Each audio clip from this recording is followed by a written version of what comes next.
ये एक जो है याद कर लीजिए, this would help you through out the जो है सेशन इटसेल्फ। ये एक टेबल याद कर लो, मैं थोड़ा सा मेहनत करके आप लोगों को याद करवा देता हूं, ठीक है? याद करने का प्रयास करें। इरोजनल फीचर्स ऑफ विंड है ये, यानी कि विंड के इरोजनल लैंडफॉर्म से बने हुए हैं, या इनको हम एओलियन लैंडफॉर्म्स भी बोलते हैं। तो आप बिल्कुल कंफ्यूज नहीं होना है, एओलियन लैंडफॉर्म्स जो होते हैं वो आपके विंड से बने हुए होते हैं, विंड के कार्य से। अब देखो, सबसे पहले ऊपर वाला नाम जोर से पढ़ो, ठीक है? और मन में जोर से बोलो कि डिप्लेशन बेसिन इरोजन से बना हुआ है, जिसका दूसरा नाम क्या है? इसको हम ब्लो आउट्स भी बोलते हैं। डिटेल में जाने की आवश्यकता ही नहीं है अभी तक, जितना पढ़ा रहा हूं उसको समझिए और उतना पर्याप्त है आपको हल करने के लिए प्रश्नों को।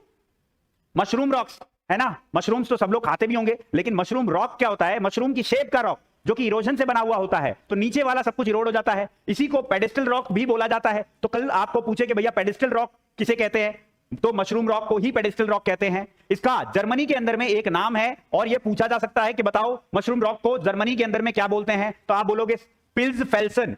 पिल्ज फेल्सन, एक दो बार रिपीट करिए, पिल्ज फेल्सन। अब बताइए, फिर गारा, मशरूम रॉक को गारा सहारा, गारा सहारा है ना, हारों का सहारा गारा। अब देखो इंसलबर्ग, इंसलबर्ग। अब आपसे यह भी पूछा जा सकता है कि इंसलबर्ग जो कि एक विंड के इरोजन से बना हुआ लैंडफॉर्म है, उसका दूसरा नाम क्या है? तो आप बोलिएगा बॉनहार्ड्स, है ना, बॉनहार्ड्स। वैसे भी मरुस्थल में रहने वाले जो लोग होते हैं, they are born to be hard itself because they have to survive the adverse climate itself. समझे? अब देखिए डेमोइसेल्स, ये भी आपका क्या है? यही आया था एग्जाम में, मशरूम रॉक आया था अभी इस वाले क्वेश्चन में। फिर ज्यूजेंग, ज्यूजेंग, ज्यूजेन बोलिए, ज्यूजेन।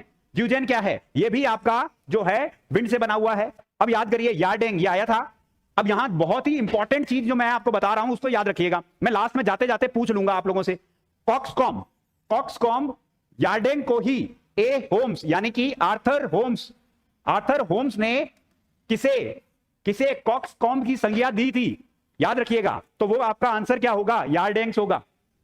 फिर देखिए वेंटिफेक्स, वेंटिफेक्स, वेंटिफेक्स में भी जितने फेसेस उतने फैक्ट्स, यानी कि अगर इसके 3 अब्रेडेड फेसेस हैं तब ये कहलाएगा अलग नाम से ड्रैकांटर, ड्रैकांटर कहलाएगा अगर इसके कितने 3 फेसेस हैं।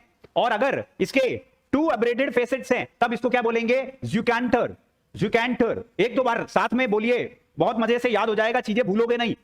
फिर आप देखिए स्टोन लेटिस, अभी हमने पढ़ा भी था, स्टोन लेटिस अपने ऑप्शन में आया था और हमने किया था कि विंड के इरोजन से बना हुआ है स्टोन लेटिस, है कि नहीं? चलिए, और उसके बाद में आपके विंड ब्रिजेस एंड विंडोज, ये भी आपके विंड के इरोजनल वर्क से बने हुए होते हैं। तो अब अगर आपसे कोई ये पूछे कि भैया बताओ विंड के इरोजन से बने हुए लैंडफॉर्म्स के नाम बताओ, याद रहेंगे कि नहीं रहेंगे?